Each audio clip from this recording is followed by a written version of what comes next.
Hi everyone, this is advocate Priyanka. और बहुत सारे क्वेश्चंस पूछे जा रहे हैं आप लोगों के थ्रू, जिसमें बहुत स्टूडेंट्स बहुत ज़्यादा कंफ्यूज्ड हैं कुछ चीज़ों को लेके। जैसे कि हमें पेपर किस तरीके से करना है, कैसे क्वेश्चन पहचानेंगे हम कि कौन सा क्वेश्चन आईपीसी का है, कौन सा क्वेश्चन कॉन्स्टिट्यूशन का है, कौन से वाला बेयर एक्ट खोलना है किस क्वेश्चन के लिए, या जो डॉक्ट्रीन्स हैं वो कैसे करनी है। देखिए, कन्फ्यूजन सारे स्टूडेंट्स के बीच में बहुत ज़्यादा है इस टाइम, क्योंकि इन क्वेश्चंस के अंदर सबसे बड़ी प्रॉब्लम ये है कि अब हेडिंग मेंशन नहीं होती है किसी कोई भी क्वेश्चन के ऊपर कि ये आईपीसी का क्वेश्चन है, ये बीएनएस का क्वेश्चन है। बट यस, आप लोगों को क्वेश्चन पढ़ने के बाद ये ज़रूर पता चलेगा कि ये क्वेश्चन कहाँ का है।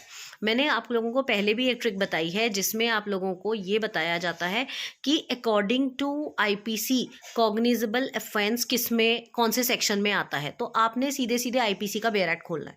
अगर क्वेश्चन में लिखा है according to BNS non cognizable offence कहाँ मेंशन्ड है, तो आप उसमें लिखेंगे।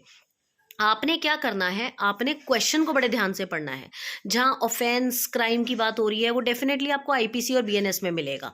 और अब इनके जैसे नए और पुराने एक्ट्स दोनों में से आंसर है, तो आपको वहां डेफिनेटली मेंशन्ड होगा कि आईपीसी का क्वेश्चन है या बीएनएस का क्वेश्चन है। तो क्वेश्चन को जरूर पढ़िए। उसके बाद आप क्या कीजिए, शुरू के 15 मिनट एक बार क्वेश्चन पेपर पढ़ने में लगाइए, क्योंकि हमें पूरे 100 क्वेश्चंस नहीं करने हैं। हमें करने हैं सिर्फ इतने क्वेश्चन जिसमें से मुझे ऐसा लगे कि मेरे 45 क्वेश्चन सही हो जाएं। तो उसके लिए आप टारगेट लेके चले 60 से 70 क्वेश्चन का। बस आप ये कोशिश कीजिए कि आपने 70 क्वेश्चन अटेम्प्ट करने हैं, जिसमें से 45 क्वेश्चन आपके ठीक हो जाएं। अब उसके लिए आप क्या करेंगे, सबसे पहले आप पहले 15 मिनट लगाएंगे अपने क्वेश्चन पेपर को पढ़ने में। आप एक एक क्वेश्चन पढ़ेंगे। आपको क्वेश्चन पढ़ने के बाद जैसे कहीं पर टॉट वर्ड दिख गया तो डेफिनेटली वो टॉट का क्वेश्चन है। अब टॉट का कोई बेयर एक्ट नहीं है हमारे पास, आपको अपने दिमाग से ही करना है उस क्वेश्चन को। अगले क्वेश्चन पे चलेंगे। कहीं पर लिखा है मोटर व्हीकल एक्ट, तो आपके पास उसका बेयर एक्ट है, तो आप मोटर व्हीकल एक्ट उसमें एमवी लिख लीजिए, तो आपको पता चल जाएगा ये मोटर व्हीकल एक्ट का क्वेश्चन है। एक क्वेश्चन या दो क्वेश्चन आने हैं उसमें से खाली। फिर इसी तरीके से आपके पास कोई लिमिटेशन पीरियड का क्वेश्चन आ गया, आपको पता है लिमिटेशन एक्ट का ये क्वेश्चन है, तो आप लिमिटेशन वाला बेयर एक्ट देख लीजिए, लिख लीजिए वहां पर लिमिटेशन एक्ट। तो आपने क्या करना है, हर क्वेश्चन के बगल में पेंसिल से छोटा छोटा छोटा छोटा ऐसे लिखते जाना है कि कौन कौन से क्वेश्चन है।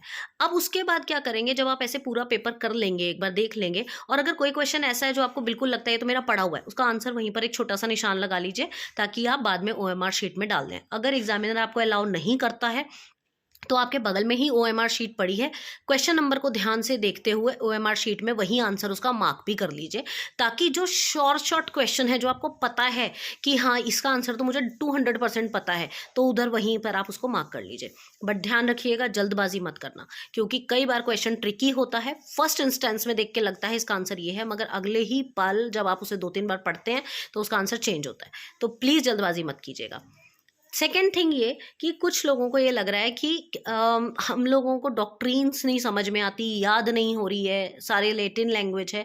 तो मैंने आप लोगों को जब डॉक्ट्रीन वाला वीडियो बनाया है तो उसके अंदर मैंने हर वर्ड का एक ट्रिक बताया है। जैसे इंजुरिया साइन डेमनम, तो इंजुरिया मीन्स इंजरी, डेमनम मतलब डैमेज। आप अगर इस तरीके से इसको पढ़ के याद करेंगे तो आप कभी नहीं भूलेंगे।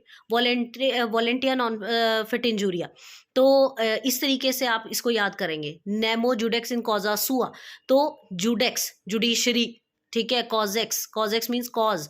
तो इस तरीके से आप इस चीज को रिमेंबर कर सकते हैं। बाकी देखिए, हर चीज नहीं याद होती है, कुछ अंदाजे भी लगाने पड़ते हैं। कुछ आप 4-5 बार इन चीजों को सुनेंगे तो आपको एग्जाम में एमसीक्यूज हैं, एमसीक्यू में से कोई ना कोई हिट करेगा। आप एलिमिनेशन मेथड को यूज कीजिए इसमें।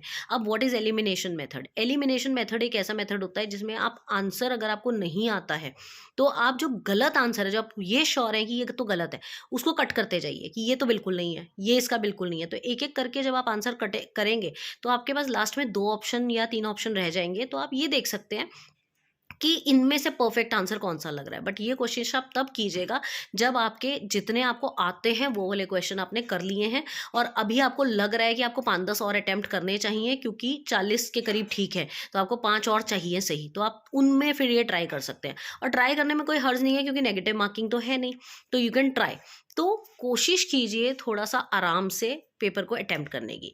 अब कुछ लोगों ने मुझसे पूछा शॉर्ट ट्रिक्स क्या है क्वेश्चन आंसर करने के लिए। देखिए, कोई शॉर्ट ट्रिक नहीं होती किसी चीज़ की भी। पेपर बहुत सिंपल है, आपने 2-3 चीज़ करनी है। अब 2 दिन रह गए हैं, 2 दिन के लिए आपके पास सिर्फ एक ही सोल्यूशन है। Go through your law syllabus. सबसे पहले तो अभी तक जो आपने लॉ में पढ़ा है उसको सारा रीड कर लीजिए एक बार। अगर आपके पास नोट्स हैं, अपने नोट्स पढ़ लीजिए। अगर आपके नोट्स इधर उधर हैं, पढ़ने का टाइम नहीं है, आप वीडियोस में कंफर्टेबल हैं, मेरे चैनल के ऊपर हर सब्जेक्ट का वीडियो डला हुआ है।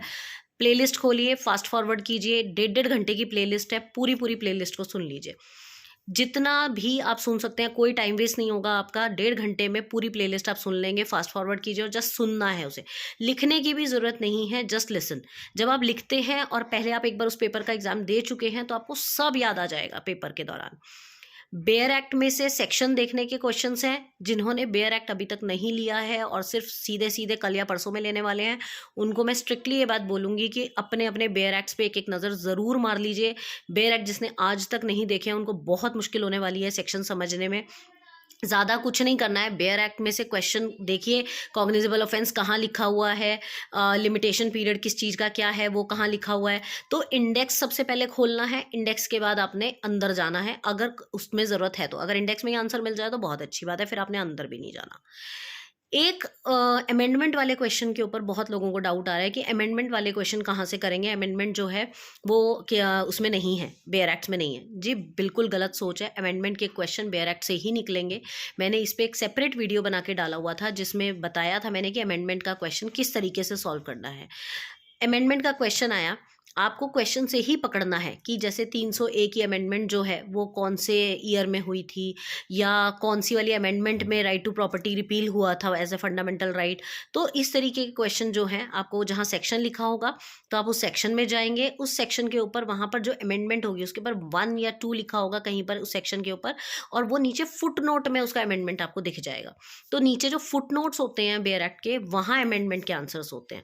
तो प्लीज़ इसीलिए मैं आपको बार बार बोल रही हूँ कि बेयर एक्ट को खोल लीजिए, उसको देख लीजिए, एक नज़र मार लीजिए। हर बेयर एक्ट के नीचे फुटनोट्स हैं, फुटनोट्स को ज़रूर पढ़ लीजिए, एक बार थोड़ा सा नज़र मार लीजिए, क्योंकि हर अमेंडमेंट उसमें लिखी हुई है।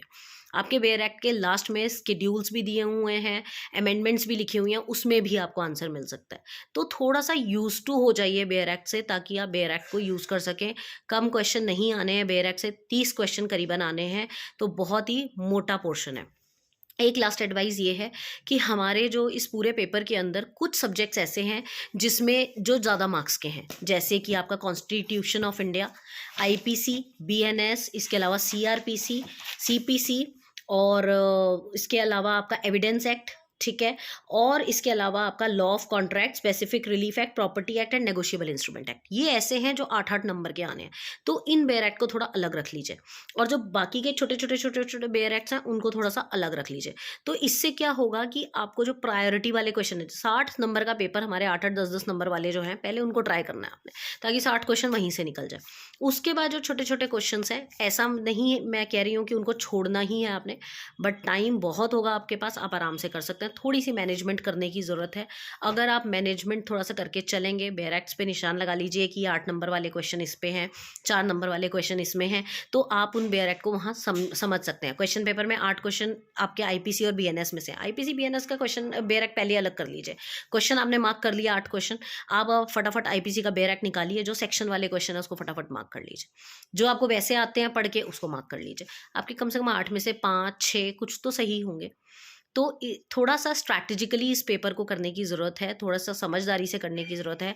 रेस्ट आप वीडियोस देखिए, आप लोगों का सारा सिलेबस यहाँ कवर हो जाएगा। मैं कल परसों तक भी इसमें जो लेटेस्ट क्वेश्चन आने की उम्मीद है वो डालती रहूँगी। Just go through everything and still my number is with you 995333084000। कोई भी डाउट आता है, कहीं परेशानी हो रही है, कुछ हो रही है, तो please drop me A message, I will help you out. Thank you so much.